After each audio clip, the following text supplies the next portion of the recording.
Welcome to the Masculine Psychology Podcast, where we answer key questions in dating, relationships, success, and fulfillment, and explore the psychology of masculinity.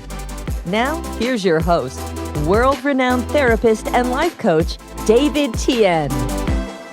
Welcome to the Masculine Psychology Podcast. I am your host, David Tian. And in this episode, we'll be getting into what a sexually attractive good man is like and how you can become that, how any nice guy can become that, so that he can become naturally attractive to women without compromising his moral principles. So in the last episode, we covered the origins of the nice guy strategy.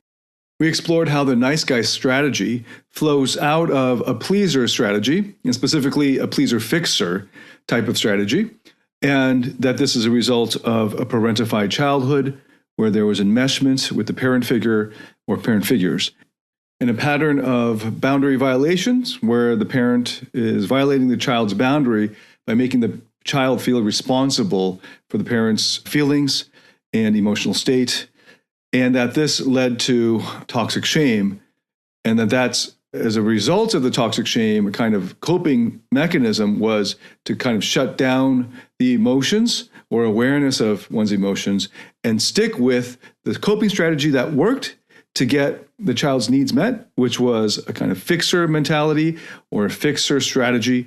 And then in adulthood, that gets translated into a nice guy strategy. And then when it comes to dating, the nice guy strategy doesn't work because it doesn't generate sexual attraction. And I looked at the key questions of whose love did you crave the most growing up, and a sequence of questions that are very important as kind of cheat codes to figuring all of this out, especially the family of origin issues. So I highly recommend you go back to the last episode if you missed it and go through that because there's a lot of detail in that. And then we ended with sexual shame as a component of the nice guy strategy overall. So that was the last episode. In this episode, we're looking at specifically the what of what's it look like to be a good man and still be sexually attractive, or even more, to be sexually attractive as a result of being a good man, even more than that, not just despite being good, but as a part of being good. And why is this important? Because I know a lot of my followers, a lot of our listeners here, a lot of people who write into me want to attract women in an ethical way. And this is part of why they have defaulted to a nice guy strategy, other than the fact, which is a much more important factor, that this is how they have learned unconsciously now, it's become an unconscious strategy, to get love or get attention and approval and affection, that then naturally this would get carried over into the dating context, but also because they care about being moral and they don't see any other way. And there's a big problem here because there's a lot of guys who start off as nice guys. In other words, well-meaning guys who were parentified children growing up. So this is the main way that they learned how to get attention and the love and the connection that we all need growing up. These are fundamental human needs. There's nothing to be ashamed about. These are needs that we all have. But that for a nice guy were met in ways that are unhealthy in the long term. And became maladaptive. The ways that they had settled on getting these needs met became maladaptive in adulthood. And then nice guys starting out realizing over and over that their nice guy strategy is not getting them what they want, attraction from the women that they want attraction from. So they're nice to these women, hoping that, this is largely unconscious for nice guys who haven't learned what we've been covering here in these episodes. This unconscious strategy to get the woman to like them. But it backfires because it's a different pathway. Guilting a woman into liking you or pitying you is not going to lead to sexual attraction. So then they become bitter and resentful when all of this work that they put into it has been going into the wrong bucket or down the wrong channel, down the wrong road. And they don't realize that. They don't see any other way. They don't see the right road. They don't see the other pathways to getting sexual attraction. So then they just give up. They get really bitter and angry as a result that all the hard work they're putting into it is not paying off. And then they end up becoming fodder for incel subcultures or MGTOW or red pill. And it's fed by this kind of negative energy of anger and resentment and a lot of pain from being hurt over and over and basically just not understanding how to get their needs met in healthy ways. Okay, so you don't want that for your life. You don't want to go down the road of this bitterness and anger and resentment and a kind of self-destructive energy and having your life fueled by a kind of hate. It doesn't feel nice, actually. Even if you succeed, even if the incel succeeds in starting I don't know, what do they call that? Like a revolution or something like that, right? So they end up or even the MGTOW ends up succeeding in sacrificing his relationships, because basically that's what they give up on the relationships. So they sacrifice love and connection in any deep sense. And they just settle for short-term, just basically orgasms and just basically sex. And they're sacrificing all of that in the hopes that women will see their social protest and then take pity on them. Like, oh, okay, we'll change our ways because all of you men in MGTOW and have checked out. That's not going to happen. That's not happening. That's not happened through all of history. And women won't generally even notice that you have exited yourself out of competition there, out of being chosen, because they weren't really looking at you anyway. And then the red pill is this sort of angry way of dealing with it, of getting revenge, getting even. And you can see, if you were to enter inside the psychology of those movements, that there's no room for happiness and fulfillment and peace and contentment and, more importantly, love. And I don't want that for you. I don't want you to go down that dark road. Some people who have already been down that dark road will maybe be angry. I don't know why they're listening to this, but maybe there's hope for you, because if you're listening to this and you've gone down that road, there must be a part of you that's saying, this isn't all there is.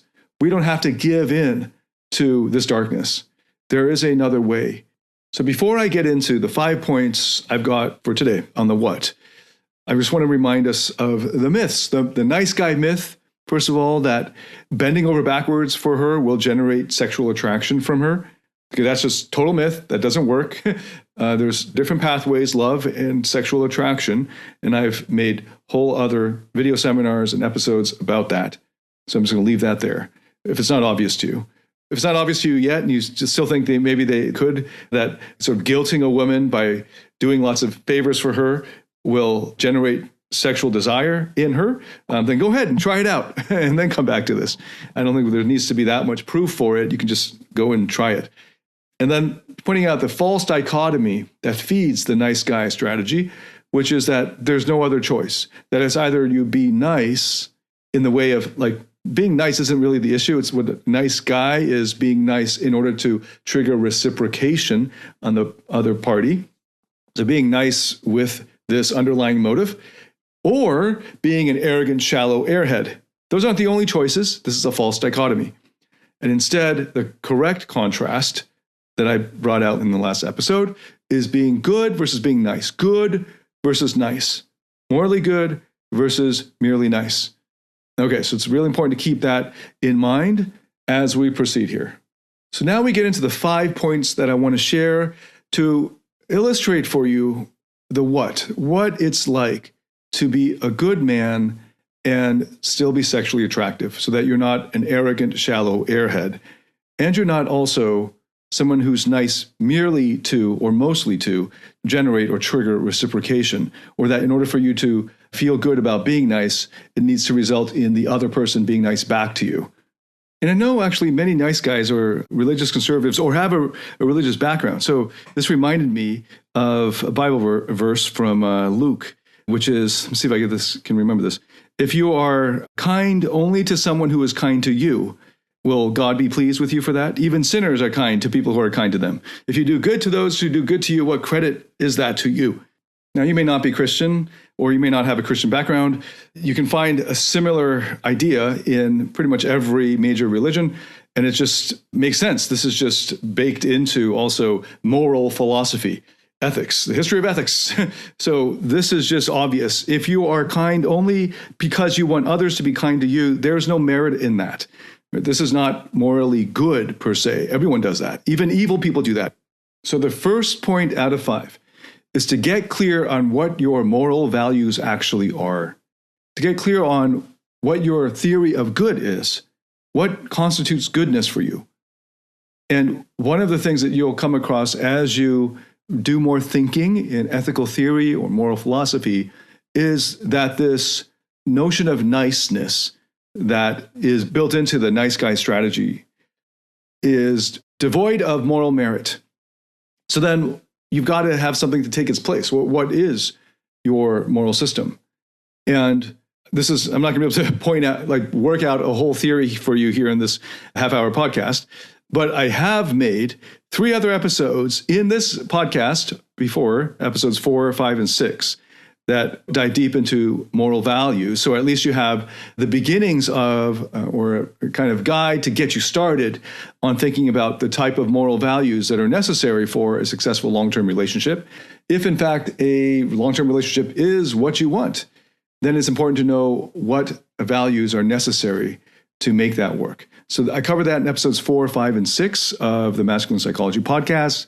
I reference those. I also have made many seminar videos on values, virtues, and vices, and all of that moral philosophy. I'm planning to do a lot more in the future, hopefully maybe writing a book about it down the road, this year's down the road. So there's a lot to say about this, but I'm just going to point out it's important that you work out your moral values. And you could start with an ethics class. I don't know if you need to take a whole class or how helpful a particular class would be, but that's how I started off in university, studying moral philosophy, starting with Aristotle and Kant and Hume and Nietzsche and so on. Also studying in the Asian tradition. I would especially point out to you the importance of studying Confucianism and Taoism. And so this might turn people off right at the beginning. I have to study stuff. Yeah, it helps to do that. I am an intellectual person. I have many intellectual parts that enjoy reading and studying and philosophizing. If you don't, you're going to be at a disadvantage here. And this is one of the reasons why you're not able to find happiness and you're not able to be very rooted in who you are, so that you're just kissing ass to women, finding out, what is she like? Oh, I'll be like that. And then wishy-washy, going here to there just based on what she wants. And then you have not rooted, not grounded. Well, don't be surprised when women and people don't respect you because you're just a chameleon. You haven't figured out what you stand for. So that's important. This is part of what university is supposed to be giving you. Those 4 years, this is kind of a luxury. Of course, when you're 18, you don't realize it's a luxury. You think it's an onerous task to study for exams and things like that. As you get older, and you might have heard this, if you're a young person still in university, you might have heard older people tell you that it's a luxury what you get to experience there, but it really is. This is supposed to be the time when you get to do nothing but think about the meaning of life and philosophize, and you have the freedom to read Nietzsche and Kant and so forth. You're going to have to carve out that time when you have a job off of company hours. Generally speaking, you will not be paid to read Kant unless you become a professor like I did, because I loved that luxury, that time so much that it would be great to get paid to be doing research and writing. And it's kind of self-indulgent in a way. I don't think most academics realize just how self-indulgent their lives, their careers are, and how much they're dependent on the good graces of the taxpayer. But if you're an adult now and you need to do the ethical theory now as an adult, there are a lot of resources online. You can start with the philosophy. I found that when I've suggested this to people, what the nice guy is going, or like the average person is going into this research project of figuring out their values, thinks moral philosophy is like just a list of commandments. Like they're looking for the new 10 commandments or something. Thou shalt not steal. So that's not a good way to approach ethics. You start from first principles and work your way up. You could go the other direction of here's some moral commandments and then looking for the moral principles to undergird them. But it's not going to be probably the way you think it is, which is like just injunctions of do this, don't do that, because that's not philosophy. That's just really that's just like obeying codes, moral codes. And that's not very sophisticated. So thinking about what is the meaning of life? What are the greater principles? Why do we exist? Why be good at all? Starting from there, there's a lot of books on this. There's an encyclopedia of philosophy. So I just start you there. Maybe I will include and put together a reading list for those who are interested. If you're interested, put it in the comments or write to me and email me and let me know that that's something you're interested in. I don't want to bore people who are more interested in the dating stuff. So anyway, first point, values. And by the way, I go into a step-by-step process to guide you into discovering your current set of values, because it's not that you have no values at all. You have a system, a moral value system. If you haven't thought about it, you just don't know what it is. But you've already imbibed one. You've maybe adopted one that was just foisted on you in the background. And it might come from your teachers, your parents, or what you perceive your society to say. And you just adopted it as a child unquestioningly. And now as an adult, you're still operating with that. And it's uncritical because you haven't criticized it. You haven't looked at it and evaluated it with a critical eye. So it's important to realize that you have a value system. So we start with that in my course, Invincible. There's a process that I guide you through that you unearth your current value system, and then you get to look at it. Is this what you want to actually be guiding your life? And then through a process of questioning there and coming out of your unconscious again, what actually are the values that you'll want to adopt to live the life you want to live? And there's a process for that, and that's in my course, Invincible. And I also touch on values and needs in my other big courses like Rock Solid Relationships, especially now because you have to think about your wife or your girlfriend or your spouse's values, your partner's values, as well as your own. You got to get to know those. You got to be able to suss those out of her, and ideally before you get into a relationship with her, in case there's a big value clash, and you got to get that out on the table. It's not that that's a done deal, but it is a big deal. So it's important that you know what her values are. And if you don't even know what your own values are, there's no way you're going to figure out what her values are. So now you have a double task, and we cover that in Rock Solid Relationships. And it's also in Freedom U and Lifestyle Mastery. So if you want to go through a guided process on figuring out your values and figuring out what values would work best for the life that you want to live, or the priorities that you have and the kind of meaning in your life that you ascribe to it, then take my courses, Invincible, Rock Solid Relationships, Freedom U, Lifestyle Mastery. Those will all help you with that. They'll guide you through that process. You can also join the Platinum Partnership and get access to all of them. Okay, so that's the first point out of 5. Get clear on your moral values. Otherwise, you have no ground to stand on. So just as an aside, the Red Pill, MGTOW, Incel guys are criticizing other people, constantly attacking others. And I'm just going to try to gently point out to them, they have no ground to stand on because they're not clear on their set of moral values. What makes their position, more meritorious than this other position? They've got to get clear on that. And I think just in the process of getting clear on their ethical theory, on what constitutes goodness, it will present to them why their position is indefensible as well. So anyway, just get them started on that. What is the place of empathy and compassion, etc.? Okay, so values. Okay, so that's the first point. The second is, and I can't emphasize how important the first point is. Okay, so just want to point that out. The second is that what is it like when a good man is also sexually attractive? A good man is also sexually comfortable. So that's the second point. The first one is he's a man of values, and he understands what his moral values are. And he tries to follow them as closely as possible. And when he deviates from them, he apologizes and makes amends if he can. The second point is that he's comfortable with his sexuality, right? And he understands that sex and sexuality is a healthy biological need. It's a normal biological need. It's a biological need and urge that when we get shot full of testosterone, we as men get horny. And, when we go through puberty, we start to get these urges. This is normal. This is natural. This is a good thing. This is how we propagate as a species, sex. Sex itself is not a dirty, evil, sinful act. Okay, so there's a lot of that residual sexual shame, even in those who are not religious, because it's just in your society. Because many of our societies have the vestiges of a kind of judgmental religion that shames the sexual act for all kinds of other reasons that I don't want to get into right now. But it's just important to notice that there is the sexual shame. I had a clear break in my late 20s, early 30s from being an evangelical Christian to not being an evangelical Christian. And I made that break with a lot of philosophical arguments. So I presented papers at the Society of Christian Philosophy at multiple conferences on my arguments for why I had problems with the conservative Christian faith. And I didn't get any good answers. As a result, eventually it became obvious to me that, and I'm not foisting this on anyone else, you don't have to leave the faith or anything to leave the Christian faith or anything like that, to be a good man who is also sexually attractive. I'm just saying for me, intellectually, my intellectual parts were so strong that once I gave intellectual assent to the fact that all of that old baggage of sexual shame from conservative Christianity wasn't true. It comes from a place that's false.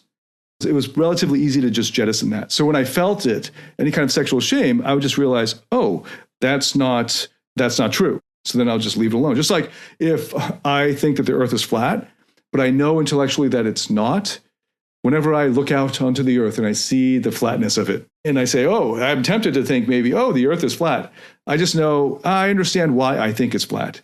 If I were to look at it from a distance, from a proper perspective, I would see that it's round. So I don't let myself get sucked into the old views. And it was relatively easy for me to jettison that. However, I still needed help from a therapeutic perspective with sexual shame because I had young parts that were sexually shamed, that I had kind of neglected, that I've kind of just run roughshod over while developing my persona, which I'll cover in the next episode of how you can do that, developing my persona of being sexually comfortable, where there was young parts in me, inner child parts in me that were not sexually comfortable because they were they were scolded by mom for whenever there was like a nude scene that came up in a video that we were watching as a family, because we were watching a lot of action movies. And it wasn't my fault. I didn't know this was going to come up in the video or in the movie, but I was the one who was scolded, told to leave the room, go back to, it was like punished by going back to my room. We weren't able to watch the movie, that sort of thing. And that boy who felt like sex was something that was forbidden, taboo, not even just the sexual act, but just being naked and having lustful thoughts, right, from a vestige of Christianity, was sinful. And I was able to let go of that. And here's something interesting. You can still be a conservative Christian and be sexually comfortable within the limits of what your religion allows. So, I tease my evangelical Christian friends. I still have a lot of friends from way back then, some of whom are in the ministry. And I tease them that you guys should have a sex shop for Christians, because within marriage, you have to be able to get it up. Right? You got to consummate the marriage. This is a good thing within evangelical Christianity, right? You got to propagate the species. So in order for the male to be able to physically do that, he's got to think lustful thoughts. Oh, now lustful thoughts are okay within the conditions of the marriage, as obviously the Song of Solomon shows. So there's a context in which you can have lustful thoughts about your wife or husband. Well, in that context, why wouldn't you bring in other aids? You wouldn't have movies depicting other people having sex, but you could have sex toys, you could have other kinds of things. Anyway, it's just there is room for sexuality, and I'm sure there's somebody out there who does that sort of thing. I don't know how much traction they'd be getting in the community, considering how much sexual shame there is in conservative, especially Christianity.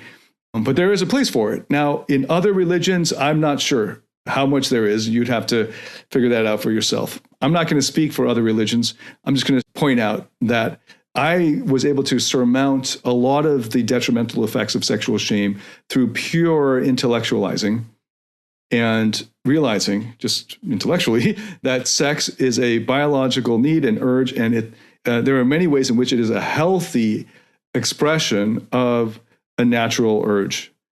And it becomes unhealthy when there's not consent, or maybe in a casual sex context that you're not practicing safe sex. So other than those cases, sex and just having sex and sexuality, exploring sex and lustful thoughts, so to speak, those are required generally to get it up, to actually consummate the sexual act. Those are all healthy biological urges. And there's absolutely no reason for there to be sexual shame. And when you do feel that, you can understand why, because of your society's vestiges of religious shame and all of that. And then you can dismiss it. Now, I mentioned there are therapeutic processes that I underwent later on, several years into being sexually comfortable, where I had kind of run roughshod over, or had just kind of ignored these inner child parts that were still holding that sexual shame. So I was luckily enough able to work with my therapist to help unburden those parts. And now there's very little urgency around getting laid. And this was several years ago. So there was a lot of freedom and liberation there, where there wasn't the kind of urgency that a teenager might have, but instead being comfortable with sexual expression and sexuality and having no neediness or anxiety around it. So that's the second point I want to make, that the what of a good man who is sexually attractive, he's not only a man who is living according to his values, but also is sexually comfortable and is not judgmentalizing or moralizing around sex.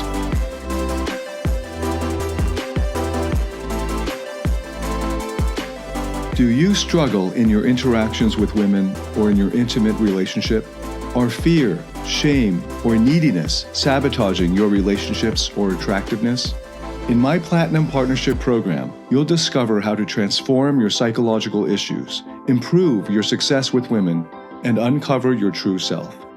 Get access to all my current and future online courses by applying for the Platinum Partnership today at davidtianphd.com/platinum.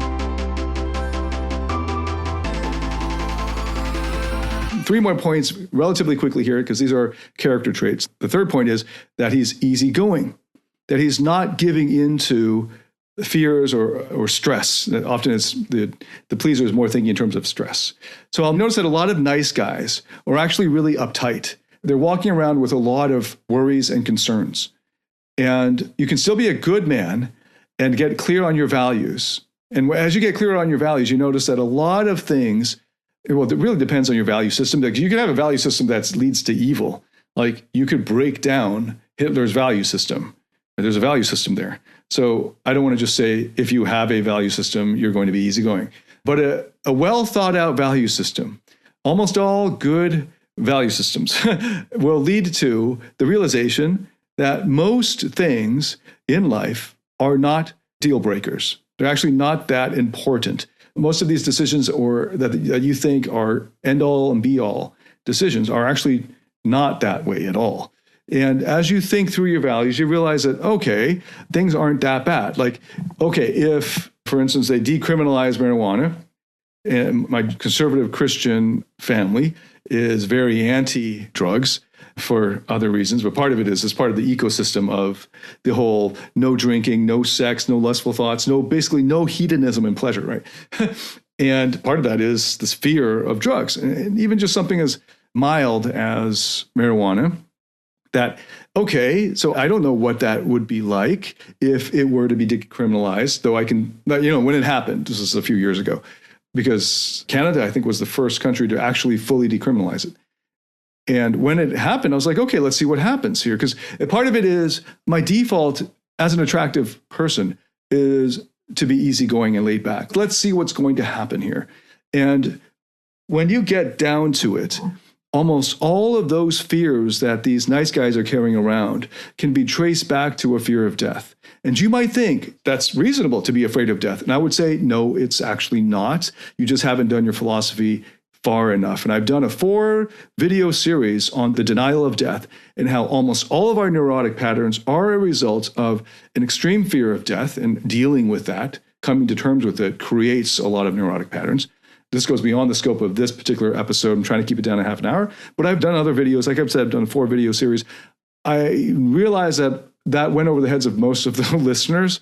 So in some future point, I might dive deeper into values and into death. And I don't know how far afield I can go in this into philosophy before I lose a lot of listeners. So I'm just going to put it out there. Being easygoing is really sexy. And you can be easygoing, laid back, and realizing that most things that you are worrying and stressing about aren't that big of a deal. And you can let all of this other shit slide if you get clear on what are the most important values. Alleviating unnecessary suffering, prioritizing love, things like that. Getting clear on what is the good will help you to relax, actually, because you realize that most of the things you're stressing about, like getting that promotion at work or what will people think of me, right?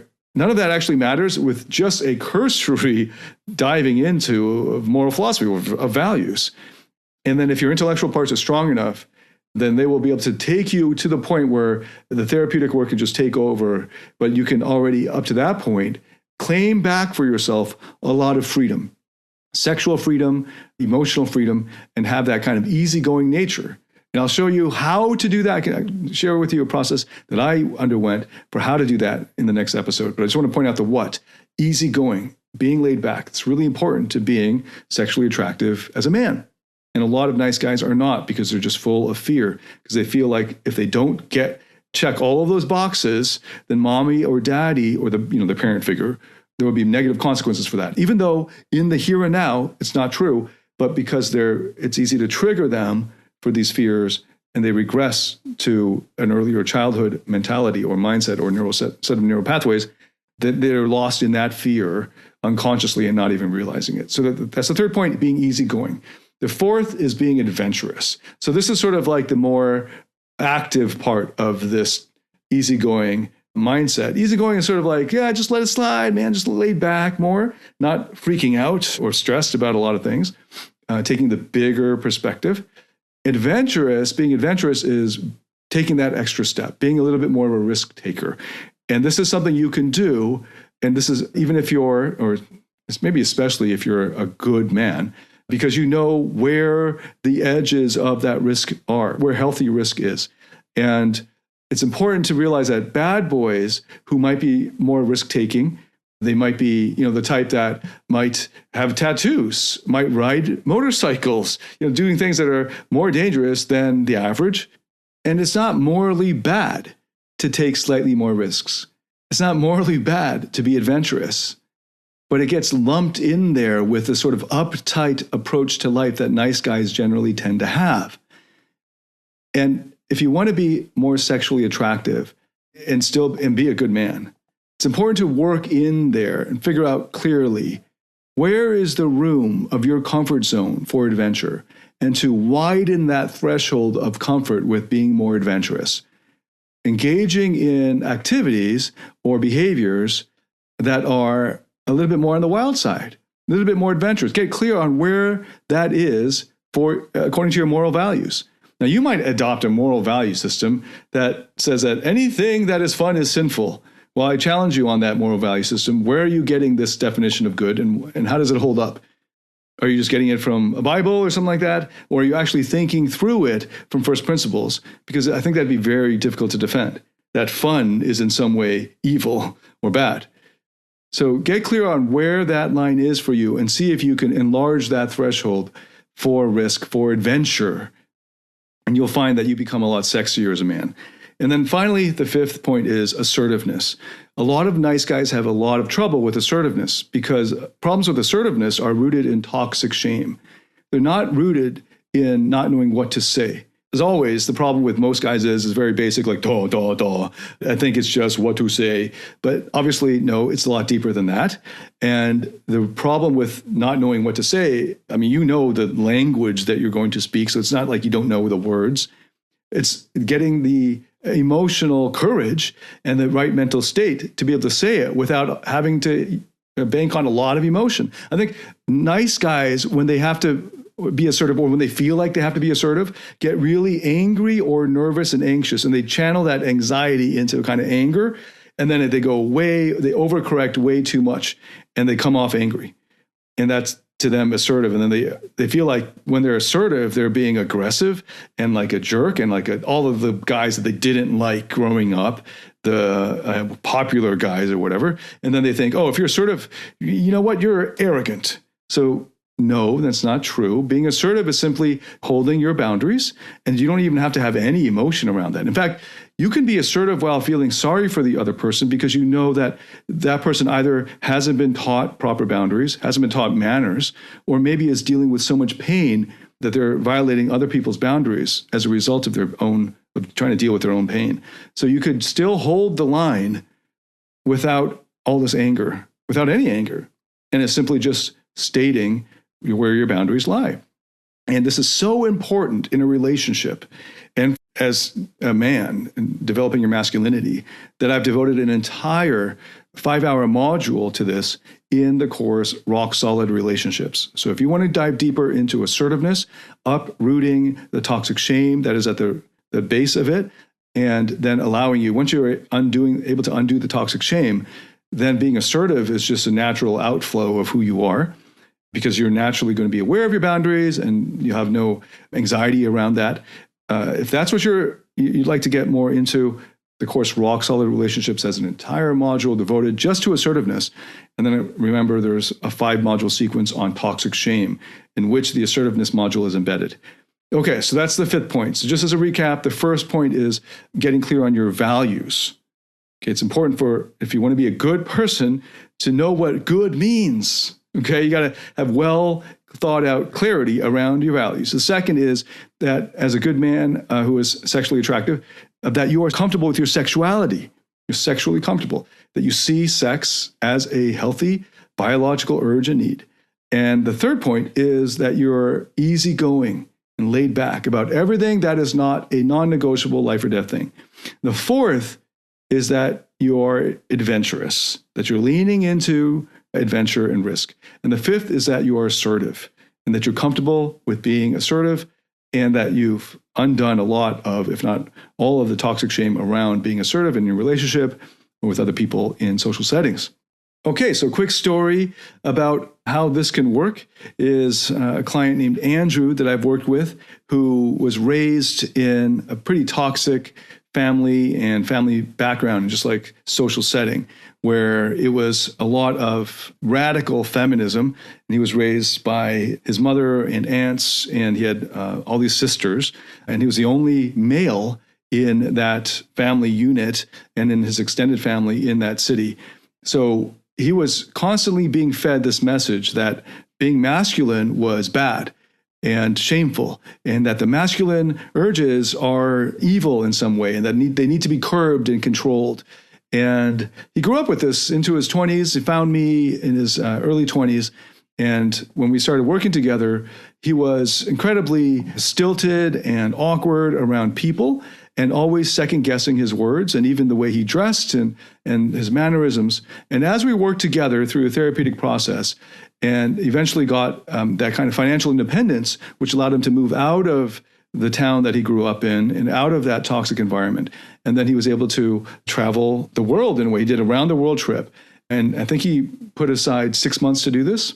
I was able to do it between, I think, his sort of gap year between starting his career and ending university, or I think he was in grad school, finishing that, and then before he took up his position, doing this around the world trip. And then eventually he liked it so much that he changed his career and became a digital nomad. And Andrew, through his travels and through this kind of liberation from that toxic family environment and the societal environment there, because he was traveling, he was discovering all of these different value systems, that all of these people in all of these different countries and cities around the world had very different ways of viewing the world, and they were all okay. And he went to places that were more sexually liberal, and so he enjoyed that they were more sexually open, they were non-judgmental about sexuality, and that was really refreshing for him, being raised in a very Puritan environment, and seeing that the whole society didn't crumble as a result, that in fact they were more joyful and they were happier as a result of being more comfortable with their sexuality. Not that these places were devoid of sexual shame, but that they were more open and more comfortable with sexuality and sexual expression than where he grew up. And then finding that because he was forced to travel on a shoestring budget, really, that he was able, all of those fears and stresses that came with him being this uptight, nice guy, he had to let go of because it's just dealing with the stresses of travel. This is pre-COVID. And he developed a kind of easygoing, and he was going to countries where there was more of a laid back mentality around things, where everyone wasn't on time for everything, and they were more enjoying life in the moment. So they were able to be more mindful and present in the moment instead of stressed out about getting to places on time and, what if, all of the negative consequences of not obeying the certain laws. So, jaywalking wasn't such a big deal as it was when he was afraid to even cross the road where he grew up because his family told him that it was too dangerous. The road was too dangerous. Even when he was 16 years old, he felt stressed. And I understood that because I kind of grew up with that sort of mentality as well. Being afraid of taking the subway as a 16-year-old for me, as an example. And then he was able to, because he was traveling as a solo traveler, that is in itself was already kind of adventurous. But then being surrounded by other backpackers and that backpacker culture being generally more adventurous, and just months of that, just sort of then bringing out of him those parts of himself that were already more easygoing and adventurous and sexually comfortable, that became a way of just filling out his personality so that these parts now felt more accepted, more liberated, and he felt more integrated and whole and happy as a result, of course. And then realizing the tremendous power that comes from that kind of freedom. Okay, so make sure that you don't swing the other way. Just as I'm thinking about another client of mine that was much earlier in my career, that coming out of a very sexually repressive society and family structure and family setting, and teaching him about being easygoing and sexually open, adventurous, because he didn't do that first thing. He didn't get clear on what his values were. He went the whole other way and it was like anything goes. And I kind of understand that swing. You kind of have to overcorrect it a little bit, but he went way over. That there was no morality. And then he ended up staying with that. And after years of thinking there's no morality, there's no good or evil, there's no such things, no concepts, these don't make sense, they're all relative, that it ends up becoming just dog eat dog. It's like red in tooth and claw. I've talked a lot about fully embracing that type of view of the world and of good and evil and good and bad, that he became quite toxic in himself. So sort of acidic, eating him from the inside out. If there's no good, then there's no love, and there's no room for compassion, and there's no room for empathy, and it's just get what you can and get, and so it's just acquisitiveness. And that's not the right way either. So that very first point of getting clear on what your values are, what is good for you, what is the bad for you, how are you defining good and evil, what constitutes right and wrong? And I would start with the bigger question of what is good.